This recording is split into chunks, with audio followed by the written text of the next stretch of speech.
एक बार मेरे साथ बोलिए ओम ऐम ह्रीं क्लीं चामुंडाई विच्छ। तो यह 99 मंत्र है, 9 अक्षर हैं इसमें, और इसी की व्याख्या कल आप सुन रहे थे, जिसमें कल आपने सुना एक बहुत बड़े मूर्ख को विद्वान इस मंत्र के एक अक्षर ने बना दिया, ओम ऐम। उसके ऊपर चर्चा चल रही थी और वहीं से मैं बात को आरंभ करता हूं। दुर्गा सप्तशती का पाठ आप कर रहे होंगे। कुमारीं पूजयित्वा तु ध्यात्वां देवी सुरेश्वरीं पूजयेत् परया भक्ता पठे नाम शताष्टकम्। बेटियों को पूजते समय 108 नाम माता जी के उच्चारण करते जाइए मन ही मन। माँ बड़ी कृपा कर देगी। कल अष्टमी है, 22 तारीख है कल। बेटियों का पूजन कल भी कीजिए और परसों भी कीजिए। कन्याओं को भोजन कराएं, सब कुछ करें, फलाहार भोजन जो भी कुछ करा सकते हैं। आपसे बन जाए तो आप अन्न 24 तारीख को ग्रहण करना, पूरा 9 दिन दे देना नवरात्रा को। नहीं बनता है तो फिर 23 तारीख को दोपहर मध्याह्न के बाद भोजन कीजिए। व्रत तो खंडित नहीं होगा, लेकिन पुण्य कुछ कम रहेंगे। व्रत खंडित नहीं होगा, नवमी के दिन यदि भोजन कर लोगे पूजा के बाद तो हाँ पुण्य कम होंगे, उसमें व्रत खंडित नहीं होगा। कालका पुराण में देवी भागवत में विधान है कि 10वीं के दिन अपना व्रत खोलिए, अपना उपवास 10वीं के दिन ही आप खोलें। 10वीं के दिन भी माँ को वंदन करते हुए प्रणाम करते हुए। विधान ऐसा है कि 9वीं के दिन कन्याओं को भोजन कराओ और 10वीं के दिन ब्राह्मण को भोजन कराने के बाद फिर आप भोजन कीजिए, प्रसाद लीजिए। बहुत लोग ऐसा सोच लेते हैं कि अब तो चलो आज 10वीं हो रही है, कल 11 से, फिर परसों इकट्ठा ही द्वादशी को कर लें। यदि 10वीं को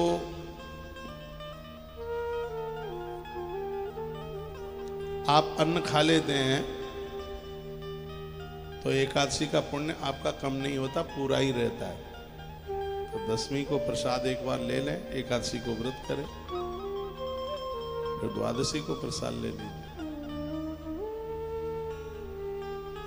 ये तो आपकी सामर्थ्य है, आपकी ताकत है। ये तो फिर तो नहीं तो आनंद तो इसी में ही है कि एक बार आप नवरात्रा का विसर्जन 10वीं को करके फिर एकादशी का व्रत कीजिए, तो ज्यादा ठीक है, ज्यादा बढ़िया है। कन्या पूजन की बहुत बड़ी महिमा है। मुझे किसी ने पूछा है, उसके लिए मैं वीडियो डालूंगा कि अखंड ज्योत जलती है, उसके ऊपर फूल आ जाता है बीच में, वह शुभ है या अशुभ है। आज रात्रि को 7 बजे की वीडियो में उसको भी जरूर सुन लीजिएगा।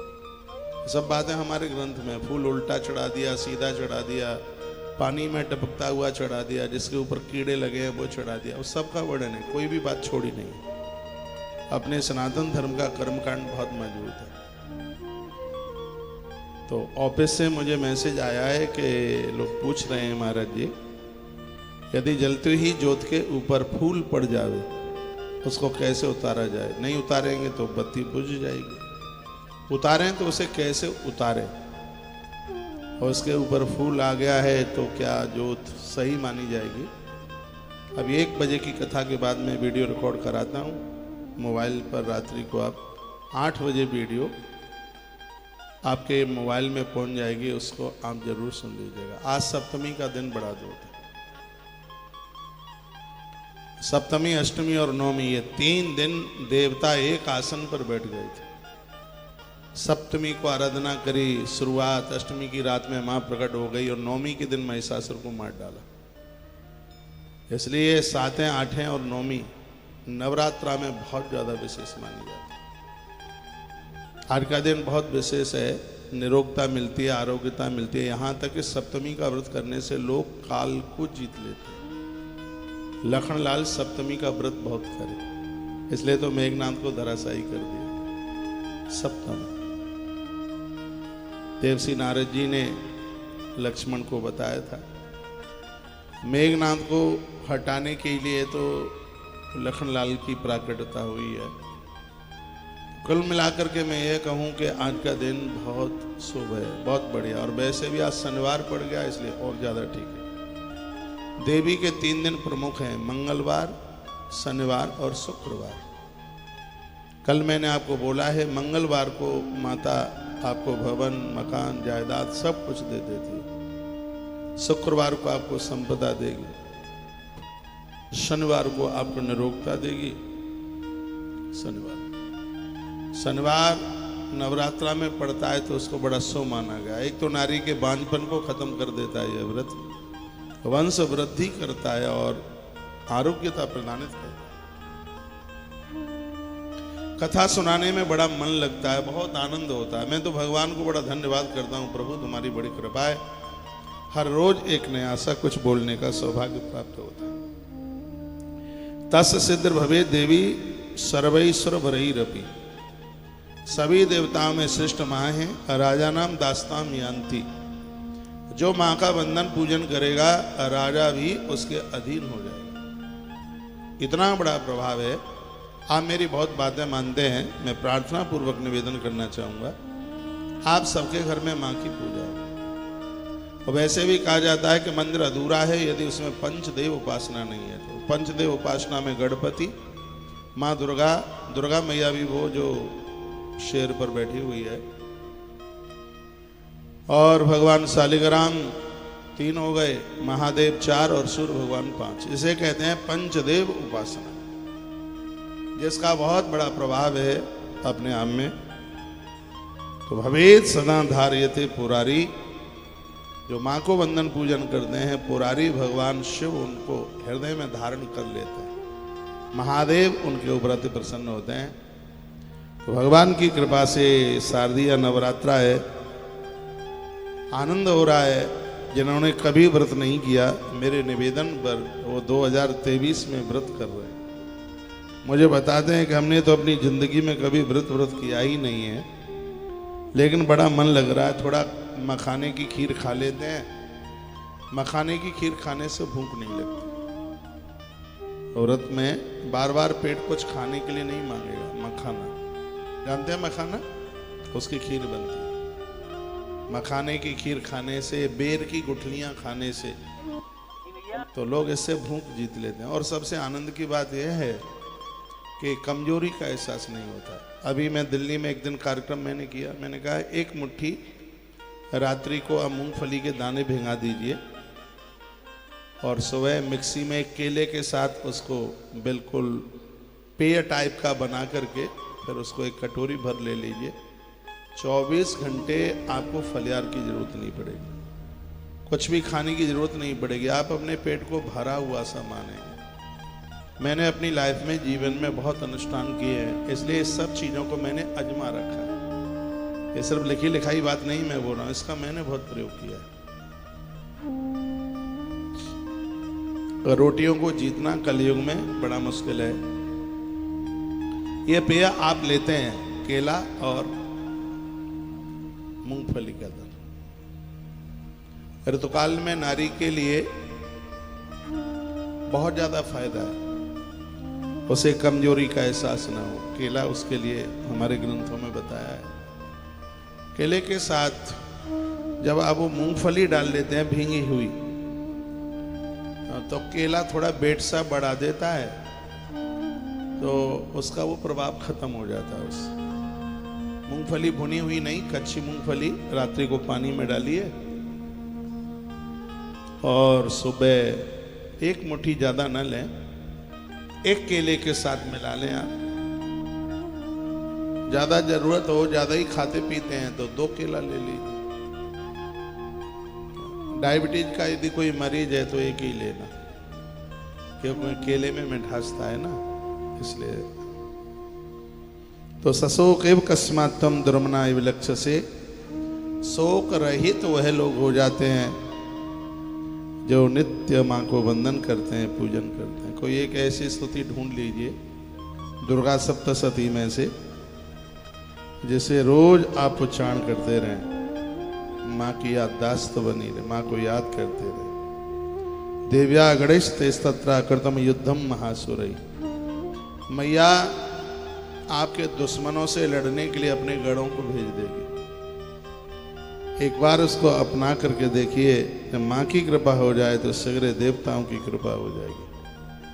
ददात वित्तम पुत्रांश मतिम धर्मे गतिम शुभाम, जिसकी कृपा से चारों पुरुषार्थ मिल जाते हैं। दुर्गा सप्तशती में कुछ संपुट के श्लोक है, कभी आपको आगे पाठ करना हो तो मैं कुछ बताए देता हूं। दरिद्रता का नाश करने के लिए दुर्गा सप्तशती में एक संपुट है, दुर्गे स्मृता हर्ष भीतम शेष जंतो स्वस्थ स्मृता मतिमति वसुवाम ददासी।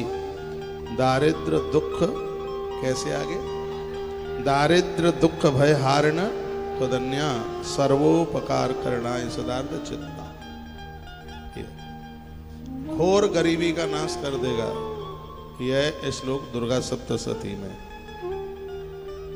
रक्षा के लिए आप रात्रि को अकेले में जा रहे हैं, विशेष रूप से माताओं के लिए वरदान है, क्योंकि वो घर से जब अकेली निकलती हैं तो दुर्गा सप्तशती में एक श्लोक है, उसका उच्चारण करके घर से निकलिए।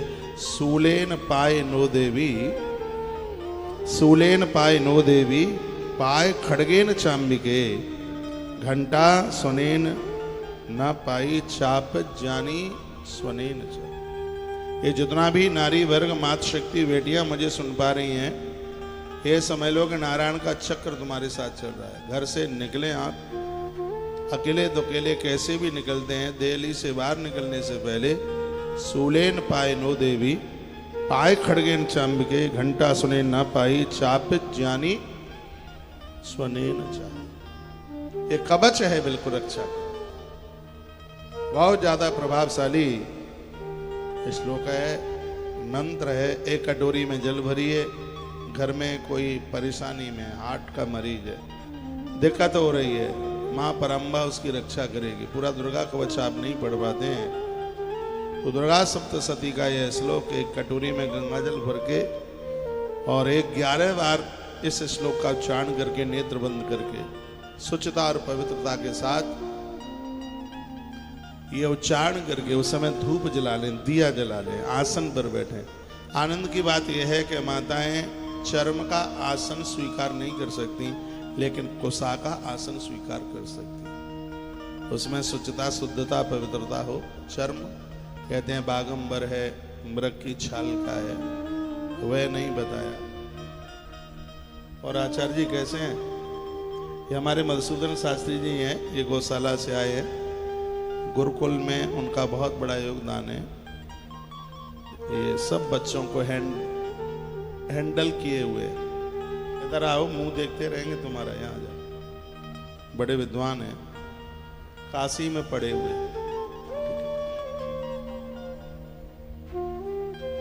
काशी में पढ़े हो, बनारस में?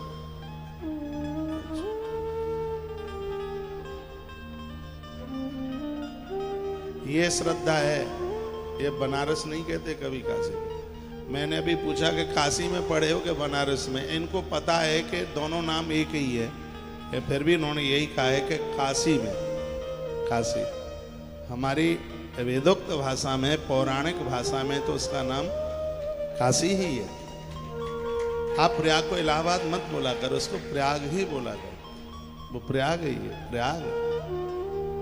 प्रयागराज है वह। हाँ, तो मैं क्या बोल रहा था? मैं निवेदन कर रहा था कि घर से जब बाहर आप जाते हैं, घर में कोई रोगी है, मरीज है, दिक्कत में है, परेशानी में है, तो दुर्गा सप्तशती में बड़ा अद्भुत यह मंत्र है, श्लोक है। सूलेन पाय नो देवी, सूलेन पाय नो देवी, पाय खड़गेन चांबिके।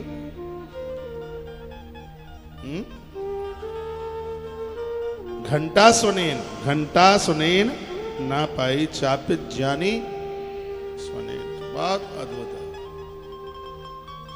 आनंद कर देने वाला। मातृशक्ति के ही लिए नहीं, सबके लिए, किसी वरदान से कम नहीं है। मैं गुरुकुल के बच्चों को कहना चाहूंगा, जो एक मंत्र मैं दुर्गा सप्तशती का बोलने के लिए जा रहा हूं, इसके मैंने स्वयं के लिए, खुद के लिए बहुत संपुट लगा करके पाठ किए। मैं दावानल कुंड पर रहता था अपने विद्यार्थी काल में। तो उसमें चैत्र की नवरात्रा पड़ी थी और मुझे किसी महात्मा ने ये बताया था कि दुर्गा सप्तशती को इस मंत्र से संपुट लगा दिया जावे तो विद्या स्वतः चल के आ जाती है। 11वें अध्याय का श्लोक है, विद्या समस्ता स्तव देव भेदा श्रिया समस्ता सकला जगत्सु तो ये कया पूर्तमम ये तत् खाते हैं। ये श्लोक बड़ा अद्भुत है। इसमें दो बातें, एक तो विद्या चल के आ जाए, पर नारी को हम अपनी माँ की तरह देखें, बहन की तरह देखें। यह है दुर्गा सप्तशती का यह श्लोक, बड़ा अद्भुत है, आनंद कर देने वाला है। तो ये कया पूर्तमम एतत् काते स्तुति स्तभ्य परा परोक्ति। तो मैं ये कह दूं कि दुर्गा सप्तशती तो इस धरती का वरदान है। कोई गाड़ी खरीदना चाह रहा है, प्लॉट खरीदना चाह रहा है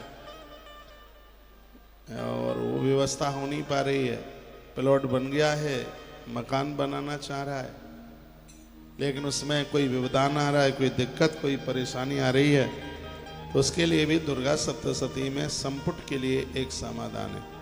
वो है वेदेही देवी कल्याणम वेदेही परमाम श्रियम रूपम देही जेहम देही यशो देही दसो जही। इससे आपके पास गाड़ी वाहन होगा, जिसको घोड़े की जरूरत होगी उसको घोड़ा भी होगा, जिसको हाथी की जरूरत होगी। बच्चों, परसों के दिन यही संपुट लगा करके एक पाठ कर दो जिससे हाथी आ जाए। मैंने हाथी का अनाउंस किया है, परमिशन नहीं मिल पा रही है, तो मार्कंडेय पुराण में लिखा है कि इस मंत्र के द्वारा पाठ करने से हाथी, घोड़ा, दुकान, मकान, सब वैभव लोगों का होता है इससे। तो ये सब कुछ मृत्यु लोक की जो चीजें हैं उन सबको ये संपुट प्रदानित कर देता है।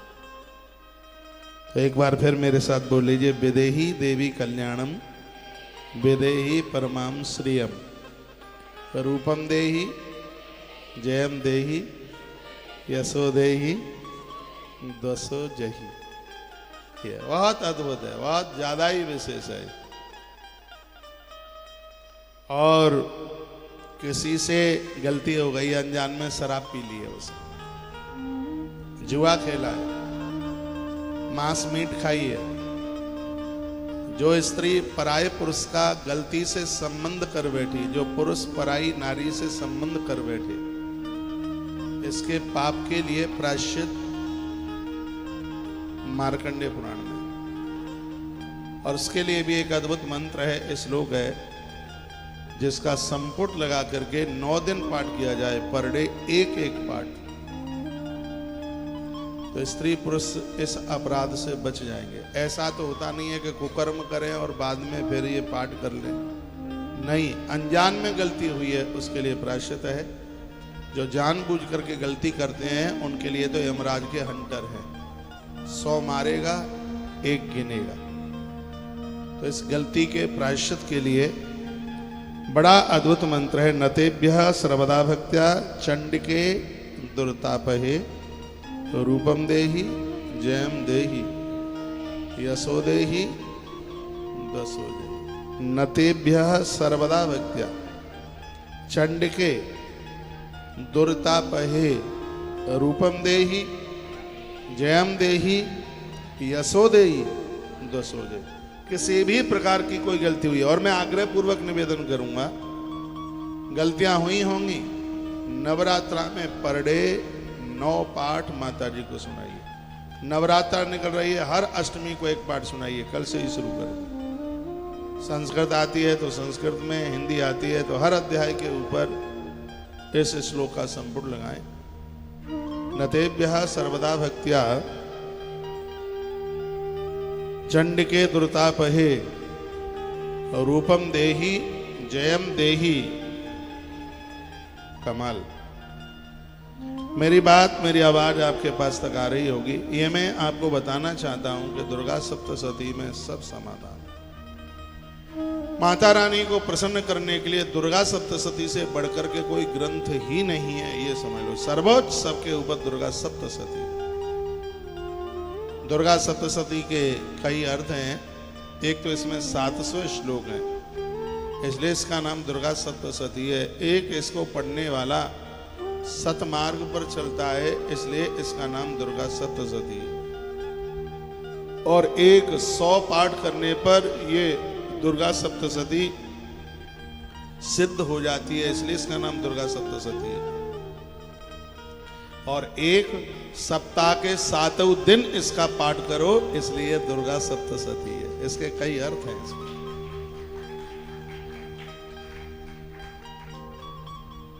तो ऐसा ही अद्भुत ग्रंथ है। महात्मा मार्कंडेय ने बड़ी कृपा करी है, और यह मार्कंडेय पुराण से लिया गया। मैंने लगभग 3 कथाएं करी है मार्कंडेय पुराण की, ज्यादा तो नहीं हुई है, पर 3 बार यह ग्रंथ अवलोकन करने का मुझे सौभाग्य प्राप्त हुआ। तो आइए माता रानी की अद्भुत कथा, जो कि कल श्रीमद् देवी भागवत से आप श्रवण कर रहे थे। और बात यह चल रही थी कि नवाहन मंत्र में जो 9 अक्षर हैं, उसके एक एक अक्षर का कितना बड़ा प्रभाव। सबसे पहले ऐं, इसका उच्चारण सही कीजिए। बहुत लोग एंग बोलते हैं, जो एकदम अशुद्ध है बिल्कुल। बहुत लोग हनुमान जी का मंत्र जपेंगे तो कहेंगे ओम हम हनुमताय नमः, ये बिल्कुल गलत है। इसलिए तो व्याकरण की जानकारी होना जरूरी है। ओम हम हनुमताय नमः नहीं, ओम हम हनुमते नमः। गणेश जी का मंत्र बोलेंगे तब उच्चारण करेंगे ओम गम गणपतये, उसमें या कार आएगा। तो इसमें ओम एंग नहीं, ओम एम ह्रीम क्लीम चामुंडाई, यहाँ पर 2 मात्रा है, बिच है। तो श्रीमद् देवी भागवत में इसके पहले बीज मंत्र को ओम एम के बारे में जानकारी हम ले रहे थे। कल आपने सुना, अयोध्या में एक देवदत्त नाम के ब्राह्मण रहते थे, बड़े अद्भुत हैं, बड़े अच्छे इंसान हैं। उनको कोई संतान नहीं थी। ये कथा लोमस महात्मा ने भी सारण में व्यास जी को सुनाई। भगवान वेदव्यास ने अपने शिष्यों के बीच में इस कथानक को रखा है। सूर्य सौनक शिव को कथा सुना रहे हैं और मैं आपको सुना रहा हूं। श्रीमद् देवी भागवत की कथा महात्मा वैशंपायन राजा जन्मेजय को कथा सुना रहे हैं। कई जगह कथा चले, पुराणों में बड़ा आनंद है। पौराणिक की बनी, यानी प्राचीन परंपराओं को स्वीकार कीजिए। जो प्राचीन परंपराओं को स्वीकार किए है उसको पौराणिक कहते हैं। शास्त्रीय सभ्यता के साथ जीवन का निर्वहन कर रहा है। सच में दिव्य पुरुष महापुरुष तो वही है, ऐसा जीवन जीना है। तो तमसा तीरमास्थाय कर्ता मंडपमुत्तमम द्विजानावीय वेद ज्ञान सत्र कर्म विशारदा। तमसा नदी के किनारे पर एक पुत्रिष्ट यज्ञ अनुष्ठान रखा गया। बड़े बड़े संत महापुरुष उसमें चल के आए थे। गोभिल नाम के ऋषि आए थे, उनको यहाँ का परम आचार्य बनाया गया। ये कथा आप सुने थे कल। वेद के मंत्रों में उच्चारण करते हुए स्वर भंग हो गया था गोभिल का। तो जजमान इतना रूठ गया और वो खड़ा हो गया, देवदत्त ब्राह्मण, और उन्होंने कहा तू मूर्ख है, लगता तो पढ़ा लिखा सा है, तुझे इतनी अकल नहीं है कि स्वर भंग कर दिया तुमने। वेद के मंत्रों का उच्चारण करने में बहुत सावधानी रखनी पड़ती है। इसमें स्वर भी इधर उधर हो जाएगा तो उसके परिणाम विपरीत हो जाएंगे। एक यज्ञ किया गया था, उसमें से देव शक्ति प्रकट होनी थी, लेकिन उसमें आसुरी ताकत पैदा हो गई, वृत्रासुर, तो उसमें भी स्वर भंग हुआ था। तो जब वेद के मंत्र बोले जाते हैं, इसलिए हमारी इन गुरुकुल परंपराओं में वेद को हमेशा उसको स्वर के साथ पढ़ाया जाता है। कल एक बच्चा खड़े होकर आपको सुना रहा था मंत्र। इसमें स्वर का बहुत ध्यान, कहाँ उतार है, कहाँ चढ़ाव है। हमारी लघु सिद्धांत कौमुदी में एक सूत्र है, ऊष ऊष ऊष, जैसे मोटर का हॉर्न बजता है, पहले वो करेगा पी पी, फिर करेगा पी पी, ऐसे ही इसमें है ऊष। धीमे से उठाया जाता है, मध्य में उसको बढ़ाया जाता है, फिर लास्ट में स्वर चढ़ता है और फिर मंत्र आरंभ होता है, तो फिर उसको नीचे उतारा जाता है। ऐसा नहीं है कि बॉडी में ताकत ज्यादा और उसको उठाते ही चले गए, स्वर भंग हो जाएगा, उसके परिणाम विपरीत हो जाएंगे। जिस समय वेद पढ़ाया जाता है तो उसमें व्याकरण के साथ, व्याकरण के बिना तो संस्कृत शुद्ध ही नहीं हो सकती। मंत्र को उठाते हैं, फिर उसको मध्य में थोड़ा बढ़ाते हैं, फिर लास्ट में उसको पूरा लेके जाते हैं, फिर अगला मंत्र शुरू होता है, फिर उसको नीचे घटाते हैं, फिर उसको, उसमें तो पूरा लय होता है। कभी 32 दांत में से एक दाढ़ जीव को इधर लेकर के, और कभी वो जिह्वा उस स्वर को उधर लेकर, कभी आगे कभी ऊपर। वेद बड़ा कठिन है। अभी मैं निवेदन कर रहा था वहाँ गया जी में, वेदोक्त ब्राह्मण, वेद पढ़ने वाला ब्राह्मण, गायत्री जपने वाला ब्राह्मण, नित्य हवन में आहुति डालने वाला ब्राह्मण, एक ग्रास भी आपके घर में भोजन करके चला जाता है, महाराज पुरखे पितृलोक में जाकर के नृत्य करते हैं, नाचते हैं, मिलते ही तो नहीं है। ब्राह्मणों का अभाव होता जा रहा है।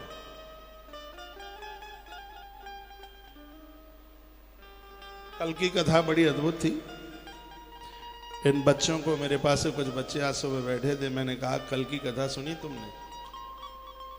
तो सब कहते हैं तो कथा बिल्कुल ऐसा लग रहा था कि हमारे ऊपर ही कही जा रही है। और कथा तब ही तो आनंद करती है जब ये लगे कि कथा हमारे लिए कही जा रही है। परिवर्तन होना चाहिए, बदलाव होना चाहिए। उम्र बढ़ते हुए फिर बाद में विचार भी बढ़ते हैं, लेकिन हमने ग्रंथों में पढ़ा है कि बहुत जन ऐसे पाए गए जो छोटी उम्र में भी वृद्धों जैसे जिनके विचार थे। ध्रुव, प्रहलाद, ऐसी तमाम कथाएं आती हैं। छोटे होने पर भी उनके विचार युवाओं जैसे थे, बूढ़े जैसे थे। जीवन में 5 वर्ष से जिंदगी में परिवर्तन आरंभ शुरू हो जाता। 8 वर्ष की आयु में तो पूरी जानकारी हो जाती है उसको, इसलिए 8 वर्ष से तो व्रत की और दीक्षा लेने की विधि का वर्णन कर दिया। ब्राह्मण के बच्चे की दीक्षा 8 वर्ष से शुरू हो जाती है, क्योंकि चारों वर्णों में सबसे ज्यादा ताकतवर मेमोरी ब्राह्मण की होती है। इसलिए उसके जनेऊ की बात 8 वर्ष से कह दी। 8 से 12 वर्ष के बीच में उसका जनेऊ हो जाए। क्षत्रिय का जनेऊ 12 वर्ष से 16 वर्ष तक हो जाए। वैश्य का जनेऊ 16 से 22 तक हो जाए। पहले भी हो जाए 16 से तो कोई ऐसा नहीं है कि कोई वो इन्फेक्शन हो जाए, ऐसा कुछ भी नहीं है। जनेऊ जरूरी होता है। कुछ बातें आपके बीच में मैं निवेदित कर रहा हूं। देवदत्त ने कहा, मूर्खोसी मन मुख्यादय स्वर भंगस्तया कृता। तुम मूर्ख हो, तुमने स्वर भंग किया। काम्य कर्मण संजाते पुत्रार्थ यजतश्रमे। तुम्हें पता होना चाहिए था कि मैं पुत्र के लिए यज्ञ कर रहा हूं, और वेद की स्थिति जैसी होगी परिणाम उसके वैसे ही निकलेंगे, और तुमने ठीक किया नहीं है। और जैसे गोविल महात्मा को मूर्ख कहकर के संबोधन कर दिया तो महात्मा कुपित हो गया। उसने कहा, अच्छा मूर्खस्ते भविता पुत्र सठा शब्द विवर्जिता। तुमने मुझे मूर्ख कहा है, तो यज्ञ का तो परिणाम होता ही है। यज्ञ पुत्र के लिए किया जा रहा है, तो हे ब्राह्मण इस यज्ञ में से पुत्र होगा। लेकिन मूर्ख मैं नहीं, तूने मुझे मूर्ख कहा है, तो इस यज्ञ में से तेरा बेटा, इसका परिणाम यह होगा तेरे यहां जो बच्चा जन्म लेगा वो मूर्ख ही पैदा होगा। ये श्राप दे दे। और जैसे ही श्राप दिया तो देवदत्त चरणों में गिर पड़े और बहुत रोए, और ये कह दिया कि निपुत्री होकर के भले ही कोई मर जाए, लेकिन मूर्ख औलाद जन्म न ले। उसके लिए मैंने कल 8-9 श्लोक बोले थे। जिसकी विवेचना देवदत्त ब्राह्मण ने करी। यहाँ तक बताया कि मूर्ख कौन है। वह बड़ा अपराधी पुण्यहीन पिता है। कल मैंने बोला है, जिनके घर में मूर्ख, स्त्री लंपट, दुराचारी औलाद का जन्म हो जाता है। कि कल आपने सुना था, बिना विप्रेण कर्तव्य श्राद्धम कुश्चटेन वह न तो विप्रेण मूर्खेण श्राद्धम कार्यम कदाचन। यदि किसी शराबी ब्राह्मण को आपने घर बुलाया, ज्वारी को बुलाया, स्त्री लंपट को बुलाया, तो आपके आगमन पर पूर्वज घर में आ तो जाते हैं लेकिन भोजन करके नहीं जाते, कोसा चाट के चले जाते हैं। ऐसा देखा है। क्योंकि ब्राह्मण के मुख से पुरखे भोजन करते हैं, पूर्वज भोजन करते हैं। अनादकारी को आपने बुला लिया भोजन में और अपने पूर्वजों के निमित्त आपने ब्राह्मण बुलाया, तो यहाँ वर्णन है कि पुरखा आएगा, पूर्वज आएंगे, लेकिन कुसा चाट के चले जाएंगे, कुस चाट के चले जाएंगे, क्योंकि श्राद्ध में कुसा को लिया जाता है। वो अन्न घर का ना अन्न खाएंगे ना पानी पिएंगे। इसलिए ब्राह्मण बढ़िया होना चाहिए। यहां तक तमाल भी ना खाता हो, तांबूल भी नहीं, बीड़ी सिगरेट गुटखा तम्बाकू, ये सब चीजें ब्राह्मणों के लिए नहीं है। उनका तो मुंह गंगा की तरह पवित्र होना चाहिए, क्योंकि उनके मुख से देवता भोजन करते हैं, पितर भोजन करते हैं, तो गंगा जी की तरह पवित्र होना चाहिए उनका मुंह। पूरे ब्रह्मत्व की रक्षा की जाए। आज के युग में बड़ा मुश्किल हो रहा है, लेकिन फिर भी ऐसे सदाचारी ब्राह्मण हैं जिनका दर्शन करने से हरि और हर का दर्शन हो जाता है, मन मयूर नाचने लगता है। ऐसे वेद पाठी ब्राह्मण, तीनों कालों में संध्या करने वाले आज भी ब्राह्मण है। यदि वो ना होते तो धरती फट गई होती, आकाश समाप्त हो गया होता। इनके ब्रह्मत्व के ऊपर सृष्टि टिकी हुई है।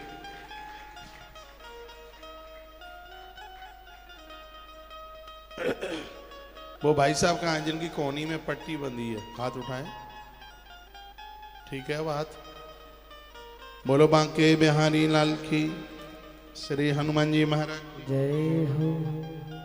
आसने पूजने दाने यत्र भेदो न चान्यपि मूर्ख पंडित यो भेदाम ज्ञातव्याम विबुधेन वै। मूर्ख पंडित को, ब्राह्मण को दान देना उचित नहीं है, ठीक नहीं है। भूखा है भोजन करा दो, कपड़ा नहीं है पहनने के लिए व्यवस्था कर दो, जो दान देने की बात है। और दान देने, आज तो सब दान ले रहे हैं, ब्राह्मण के अलावा कोई दान पचा नहीं सकता। और ब्राह्मणों में भी वह ब्राह्मण जो नित्य सत्कार्य सत्कर्म करता है। भुक्तान्नम वेद विप्रेभ्यो वेदाभ्यासम करोति वही क्रीडंत पूर्वजा तस्या स्वर्गे प्रमोदता किला। क्या सुंदर बात कही है। वेदज्ञ ब्राह्मण जिसका अन्न खा करके वेद पढ़ते हैं, गायत्री जपते हैं, ऐसे ब्राह्मण के भोजन करने पर वर्णन किया है कि पूर्वज परम प्रसन्न होकर के स्वर्ग में नाचते हैं, विहार करते हैं, नृत्य करते हैं। वेदज्ञ ब्राह्मण संध्या करता है, और ऐसा ब्राह्मण आपके घर आ जाए और वो आपके घर का अन्न खा ले, पूर्वज तृप्त हो जाएंगे, आनंद हो जाएगा। ऐसा वर्णन किया गया। मूर्खो भूत्वा सुतस्तेवे विद्वान भविष्यति। तो जब यह कह दिया कि भविष्य में तुम्हारा पुत्र मूर्ख होगा, तो देवदत्त बहुत रोए और कहा कृपा कर दीजिए। तब उन्होंने कहा कि बेटा तो मूर्ख होगा, समय आकर के मां भगवती की कृपा से धरती पर वह बहुत बड़ा विद्वान बन जाएगा, क्योंकि तुमने गलती का एहसास किया। मैं बोलता हूं साधुओं को तो क्रोध थोड़ी देर का होता है। गलती हुई है, गलती का एहसास कीजिए, माफी मांग लीजिए, वह तो प्रसन्न भी बहुत जल्दी हो जाती है। कठोरपना मत दिखाइए। समय चलता रहा। देवदत्त की पत्नी का नाम था रोहिणी। यज्ञ के बाद उसने गर्भ धारण किया। और उसने 10.5 महीने के बाद एक बड़े, देखने में तो बड़ा सुंदर था, और ऐसे बच्चे को जन्म दे दिया उसने। देवदत्त ने अपने सुपुत्र का विधिवत नाम संस्कार कराया। जब वह बालक 8वें वर्ष में आया तब उसका उपनयन यज्ञोपवीत संस्कार करा दिया। सचाष्टमी तथा वर्षे शुभे वही शोभासरे तस्यो उपनयन कर्म चकार विधिवस्पता। एक विधि पूर्वक उपनयन यानी जनेऊ संस्कार कराया गया। जनेऊ में चाबी का गुच्छा लटकाना बड़ा अपराध है, बहुत ज्यादा। ये गलती कभी भी ना की जाए। यज्ञोपवीत में प्राय ज्यादा तरह से चाबी का गुच्छा लटका लेते हैं। 31 दिन में यदि जनेऊ ना बदला जाए तो भी बहुत ज्यादा अपराध है। लघु शंका दीर्घ शंका, उस समय यदि जनेऊ कान पर ना चढ़ाया जाए तो भी अपराध है। जनेऊ को गले में अंटा लगा करके ही रखना, ये भी अपराध है। बहुत लोग जनेऊ को यूं अंटा लगा लेंगे गले में।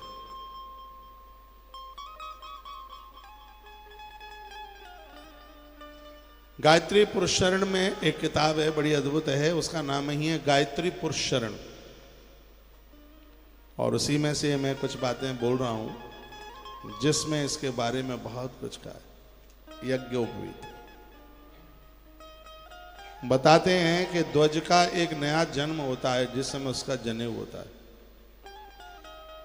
और उसको ध्वज कहते ही इसलिए हैं क्योंकि उसका जन्म 2 बार हुआ है। एक तो मां ने दिया जन्म, एक आचार्य ने जन्म दिया है जनेऊ करा के। जिसका जनेऊ नहीं हुआ वो ध्वज हो ही नहीं सकता, नहीं हो सकता। और ध्वज तो बिना जनेऊ बिना संध्या के चतुर्थ वर्ण ही जैसा है, ये समझ लेना। सिर्फ खाली ब्राह्मण के घर जन्म लेने से काम चल जाए तो ऐसा नहीं होता। ग्रंथ में कहा गया है, श्री मनुजी महाराज ने भी लिखा है, जन्मना जायते, जन्म से तो सब कनिष्ठ ही होते हैं। शूद्राहा, जन्म से तो सब वही होते हैं, लेकिन वह अपने संस्कारों के द्वारा, संस्कारा ध्वज उच्यते, वह संस्कारों से ध्वज बनता है। अब के बार मैंने कल भी निवेदन किया, बसंत पंचमी को कम से कम 1000 बच्चों को जनेऊ संस्कार कराएं। बड़ी गौशाला में एक गोविंद संस्कार होगा, और ये जनेऊ संस्कार उन्हीं का होगा जो बच्चे तमाल नहीं खाते, बीड़ी सिगरेट तम्बाकू गुटखा ना खाएं और अपने नियम धर्म का पालन करें। उनको जनेऊ होगा, संस्कार, जनेऊ संस्कार होगा। 16 साल से ज्यादा उम्र किसी की नहीं होगी, लास्ट 16 वर्ष उनके यज्ञोपवीत। तो आप भी तैयारी रखिएगा। अविवाहित ही बच्चों का जनेऊ, 16 साल में तो विवाह होता ही कहाँ है। आजकल तो विवाह के समय पर रेडीमेड जनेऊ कोट के ऊपर पहना देते हैं, फिर पूरा दोष बच्चों को दिया जाता है। बच्चों का दोष क्या है इसमें, जब घर से संस्कार ही नहीं मिले उन्हें।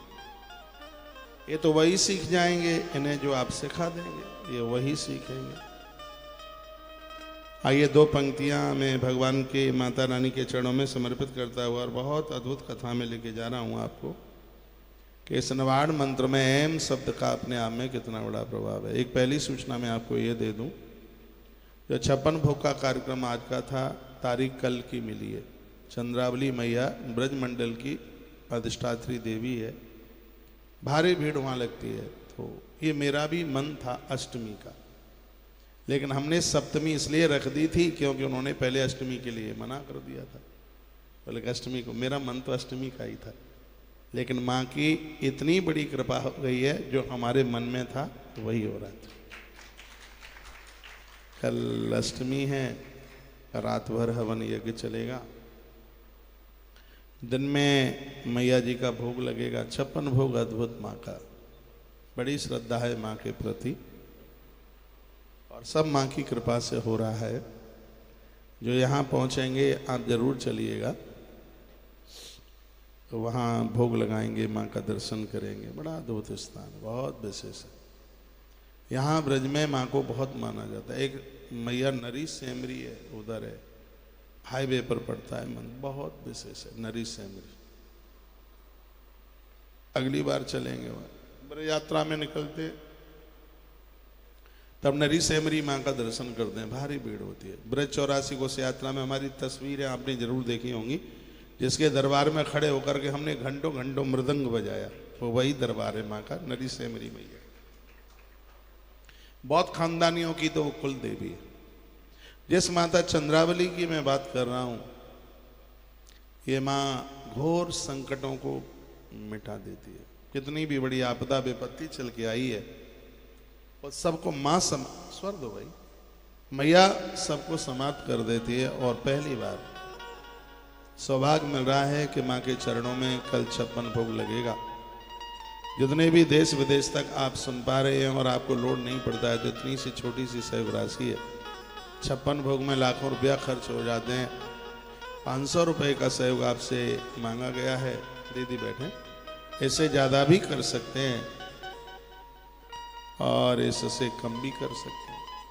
ऐसा बॉन्ड कुछ भी नहीं है।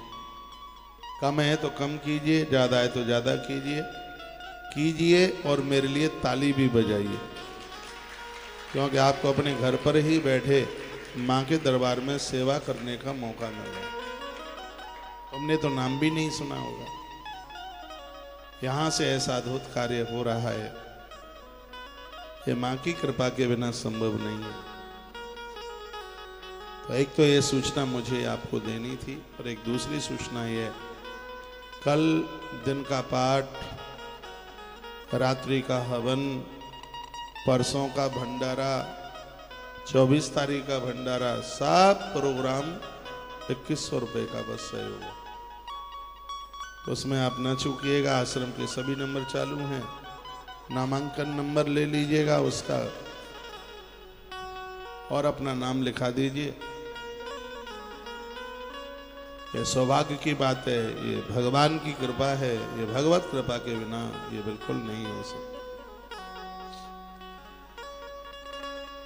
बहुत आनंद हो रहा है। आश्रम हर प्रकार से कामों में लगा है, स्वार्थ बिल्कुल कुछ भी नहीं है।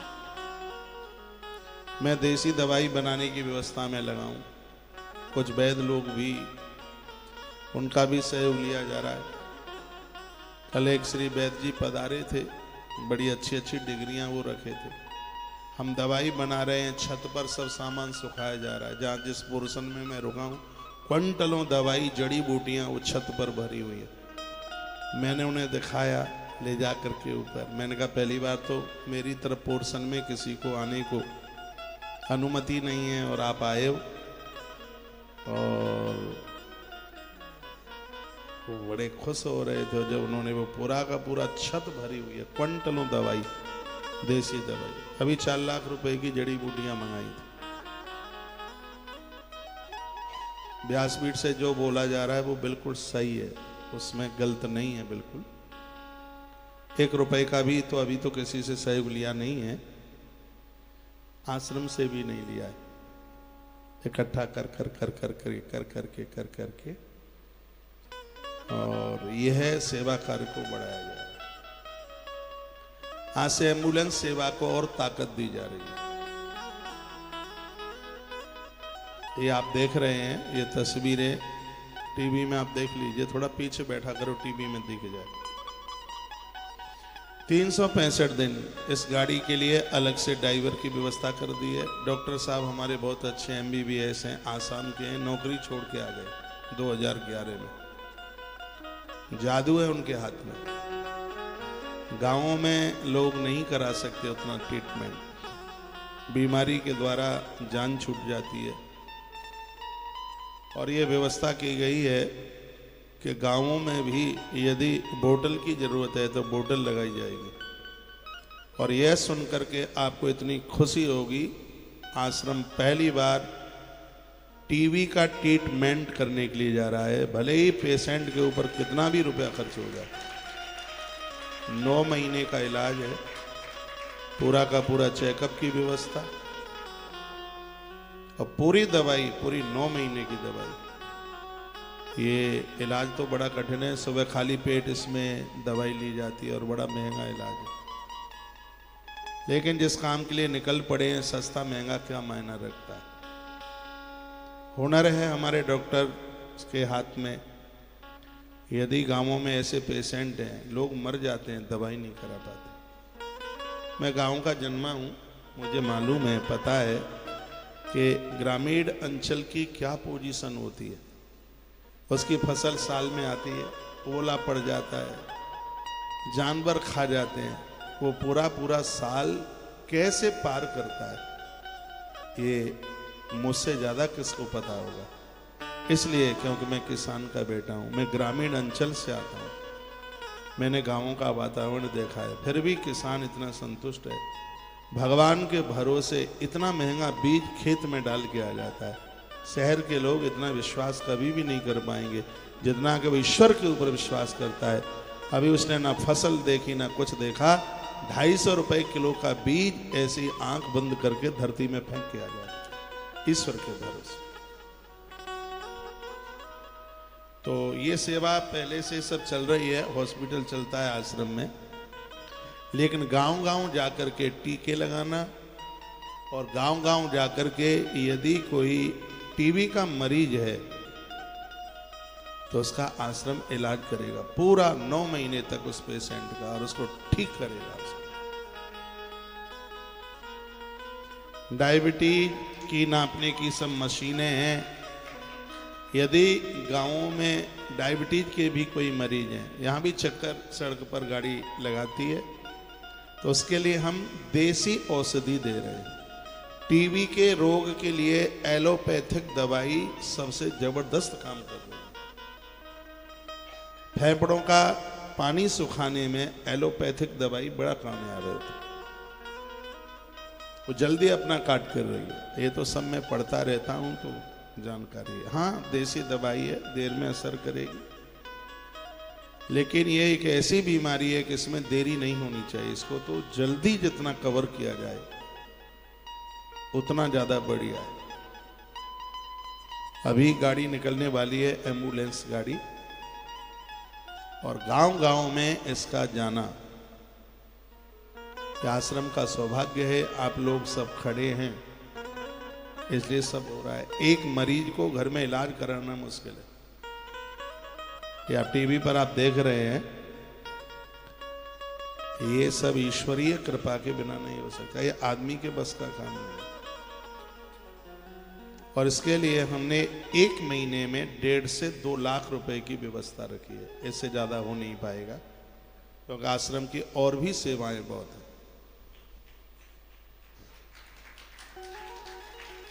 आश्रम से लेकर के बाहर तक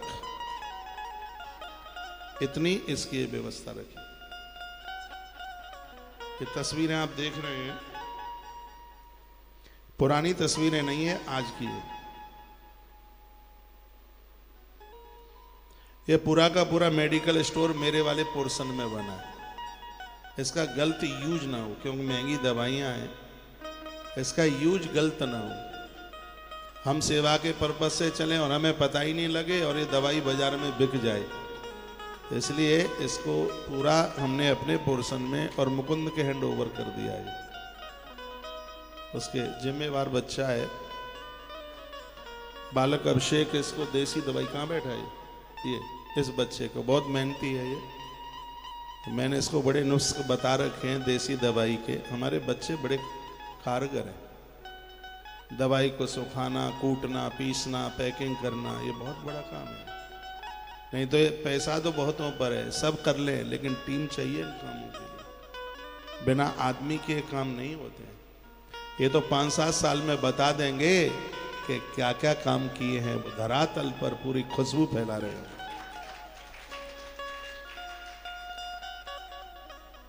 ये काम होने के लिए जा रहा है। इन सब सेवा कार्यों में आप जरूर सहयोगी बना करें। जब जब मंगलवार आवे, 8 दिन बाद एक बार मंगलवार आता है, सप्ताह में एक बार, तो जैसे ही मंगलवार आता है हम आपसे ज्यादा नहीं, सिर्फ 100 रुपए की उम्मीद करते हैं आपसे। क्योंकि इस सेवा को बढ़ाना है। आश्रम का ये नंबर वगैरह सब अपने पास रखिए। जैसे ही मंगलवार आवे बिना कहे बिना पूछे 100 रुपए ट्रांसफर कर दीजिए। देश इतना बड़ा है, मंगलवार को दवाई का क्रय करना, ट्रीटमेंट कराना करना, इसको बहुत शुभ माना गया मंगलवार को। तो जब जैसे ही मंगलवार आता है तो हर मंगलवार को, एक महीने में 4 मंगलवार आएंगे, क्या दिक्कत है 400 रुपया लोगों के स्वास्थ्य बचाने के लिए निकल जाए। पूरे साल भर का खर्चा 5 रुपए से 5,000 से भी कम आएगा और ये इतना बड़ा काम हो जाएगा, लोगों की जानें बच जाएंगी, लोगों के प्राण बच जाएंगे, जरूरतमंद लोगों के लिए इतना बड़ा, इतना अद्भुत काम हो जाएगा। इस सेवा के साथ आप जरूर जुड़िएगा। आश्रम के नंबर चालू हैं और एक बार आप आके देखिएगा आश्रम कितने अद्भुत अद्भुत और अद्भुत और अद्भुत कार्यों में लगा हुआ है। एक बार जयकारा लगाइए, बोल बांके बिहारी लाल की जय हो, श्री हनुमान जी महाराज की जय जय। श्री राधेश्याम। आइए माता रानी के चरणों में 2 पंक्तियां रख दें। कभी दुर्गा बन के, कभी काली बन के, आ जाना मैया जी मेरी, आ जाना। बहुत अच्छा लगेगा। स्वर दे।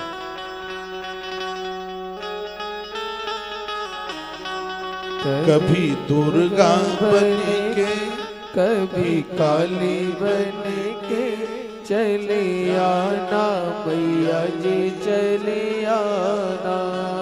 ताली बजाओ। कभी दुर्गा बन के, कभी काली बन के। मुझे किसी ने पूछा कि महाराज जी तबला क्यों नहीं बज रहा है। मैंने 2 घंटे की कथा कहता हूँ, तबले वाले को 1,500 से 2,000 चाहिए पर दिन का, एक दिन का।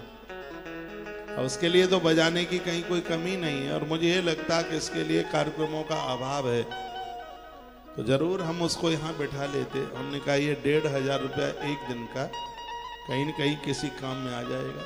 2 घंटे की तो कथा ही है, एक भजन होगा, तबले वाले को 1,500 रुपया चाहिए देने के लिए, तो इसलिए तबला नहीं बज रहा है। ठीक है, अब मैसेज मत करना कि तबला क्यों नहीं बज रहा। तबला इसलिए नहीं बज रहा है कि 2 घंटे की कथा है और 2 घंटे की कथा के लिए 1,500 रुपया चाहिए, तो 1,500 रुपया बहुत काम में आ जाएगा। उसका तो तबला दूसरी जगह बजता रहेगा। हाँ, जो तबले पर ही डिपेंड है उनकी तो कथा में, तो फिर उनको तबला वाला चाहिए, तो उसको तो भाई को तो काम मिल जाएगा, दूसरी जगह बजा ही रहा होगा। मुझे तो पता नहीं है पर बजा ही रहा होगा, बजा रहा है। तो यहाँ वो 1,500 किसी काम में आ जाएंगे, इसलिए तबला नहीं बज रहा है। अब मत बोलना, पूछना मत कि तबला क्यों नहीं बज रहा। एक दिन का ही तो बता रहा हूँ 1,500, और क्या 1 महीने का बता रहा हूँ। कभी दुर्गा बन के, कभी काली बन के चले आना मैया जी, चले आना।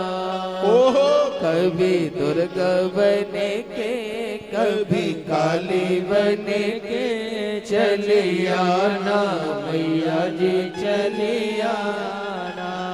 तुम्हें वैष्णो रूप में आना, तुम्हें वैष्णो रूप में आना। शेर साथ लेके, चक्र हाथ लेके चले आना मैया जी, चले आना। कभी दुर्गा बन के, कभी काली बन के चले आना मैया जी, चले आना। तुम्हें ज्वाला रूप में आना, तुम्हें ज्वाला रूप में आना। ओ शंख साथ लेके, ज्योति हाथ लेके चले आना मैया जी, चले आना।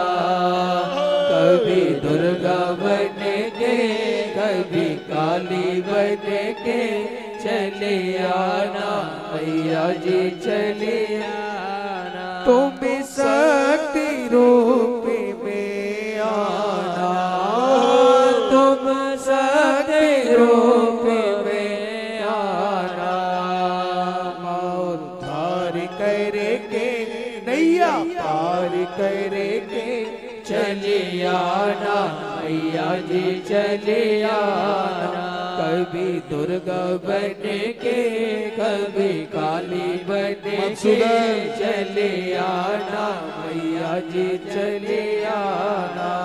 तुम्हें लक्ष्मी रूप में आना, तुम्हें लक्ष्मी रूप में आना। हरि को साथ लेके पीड़ा हाथ लेके चले आना मैया जी चले आना। कभी दुर्गा बन के कभी काली बन के चले आना मैया जी चले आना। कभी दुर्गा बन के कभी काली बन के चले आना मैया जी चले आना। कभी दुर्गा बन के कभी काली बन के चले आना मैया जी चले आना। तुम राधे रूप में आना, तुम राधे रूप में आना। कृष्ण साथ लेके बंसी हाथ लेके चले आना मैया जी चले आना। कभी दुर्गा बन के कभी काली बन के चले आना मैया जी चले आना। तुम सीता रूप में आना, तुम सीता रूप में आना। राम को साथ लेके धनुआ हाथ लेके चले आना मैया जी चले आना। कभी दुर्गा बन के कभी काली बन के चले आना मैया जी चले आना। कभी दुर्गा बन के कभी काली बन के चले आना मैया जी चले आना। कभी दुर्गा बन के कभी काली बन के चले आना मैया जी चले आना। कभी दुर्गा बन के कभी काली बन के चले आना मैया जी चले आना। तुम शारदा रूप में आना, तुम शारदा रूप में आना। खुला हाथ लेके वेद हाथ लेके चले आना मैया जी चले आना। कभी दुर्गा बन के कभी काली बन के चले आना मैया जी चले आना। कभी दुर्गा बन के कभी काली बन के चले आना मैया जी चले आना। कभी दुर्गा बन के कभी काली बन के चले आना मैया जी चले आना। बोलिए भक्त वत्सल भगवान की जय हो, अम्बे मैया की जय हो। आइए वही प्रसंग में फिर मैं आपको जोड़ता हूँ। अष्टमी तथा वर्षे सुबह वही सुबासरे। जब ये बच्चा 8 वर्ष का हुआ तब इसका जनेऊ संस्कार करा दिया गया। पिता ने उसे अनेक प्रकार से पढ़ाने का प्रयत्न किया, किंतु उस मूर्ख की बुद्धि, वो तो उसे श्राप ही लगा था गोविल महात्मा का, वह एक बहुत बड़ा मूर्ख हो गया। इससे उसके पिता देवदत्त बहुत ज़्यादा दुखी थे और बड़े चिंतित होने लगे। इस प्रकार निरंतर वेदाभ्यास करते हुए भी वह बालक जब 12 वर्ष का हो गया, लेकिन उसकी समझ में कुछ आता नहीं। सभी ब्राह्मण, तपस्वी तथा अन्य लोगों में यह बात विस्तृत रूप से फैल गई कि देवदत्त का पुत्र एक नंबर का मूर्ख है। सब जगह चर्चा पहुंची। हे मुनि, कथा सुनाई जा रही है सोनक ऋषियों को। वह जहाँ कहीं भी जाता था लोग उसकी हंसी उड़ाते थे, यहाँ तक उसके माता पिता भी उस मूर्ख को कोसते रहते थे। इस प्रकार जब सभी लोग माता पिता के सहित बंधु बांधवों के सहित उसको बहुत ज्यादा त्रिषित करने लगे, तो उस समय उस बच्चे ने दुख के मारे घर छोड़ दिया और घर छोड़ करके चला गया।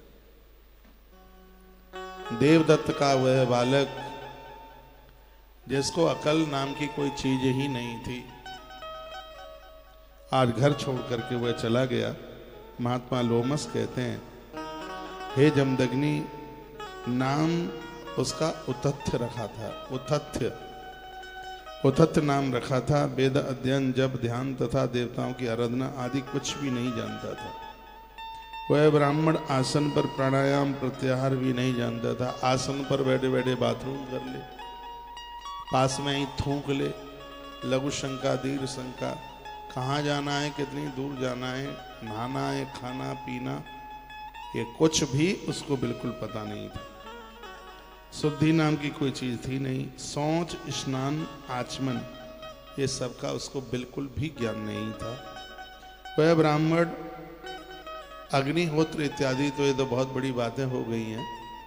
उसको ये भी नहीं पता था कि पानी छूने पर ठंडा और अंगारा छूने पर गर्म लगेगा। उसको यह भी जानकारी नहीं थी। कभी अग्नि के उपलों को हाथ में रख करके हाथ जला लेता, कभी पेड़ों पर चढ़ करके और अपने हाथ पांवों को उसने तोड़ ताड़ लिया। तो यह इतना परेशान अपने स्वयं से था और बड़ा दुखित हो गया। प्रातःकाल उठकर वह किसी तरह सामान्य रूप से दंत धावन इत्यादि भी उसके लिए करना बड़ा मुश्किल था। एक नदी के किनारे पर वह वास करता है। वहां निवास करता हुआ वह ब्राह्मण सदैव एक विशेषता थी उसके अंदर बस, जिसका वर्णन किया गया है कि सत्यम ब्रूतम सतत तत्र, और कुछ भी नहीं था, सिर्फ वो सत्य बोलता था। तो आसपास के ब्राह्मण लोग, महात्मा लोगों ने उसका नाम सत्यव्रत रख दिया और उससे कुछ भी नहीं आता था, बस वो झूठ नहीं बोलता, वो सत्य का पालन करता था। और जो सत्य का अनुसरण कर ले, सत्य को स्वीकार कर ले, तो उसकी तो तपस्या वैसे ही बढ़ जाती।